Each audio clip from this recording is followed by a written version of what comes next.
বিসমিল্লাহির রহমানির রহিম। সম্মানিত উপস্থিত জনতা, আপনারা জানেন এই টাকলা মুরাদ আমাদের রাষ্ট্রীয় ধর্ম ইসলাম থেকে শুরু করে লাস্ট পর্যন্ত আমাদের ব্রাহ্মণবাড়িয়া ডিস্ট্রিক্ট নিয়ে সে কথা বলেছে।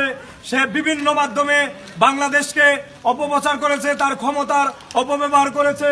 আজকে শেষ পর্যন্ত বাংলাদেশ সরকার প্রধানমন্ত্রী প্রমাণ করে দিয়েছে যে তার দলের মধ্যে কিন্তু অতিরিক্ত যারা ক্ষমতা অপব্যয় করে এরকম কোনো রাজনীতিবিদ তার দলে রাখবে না।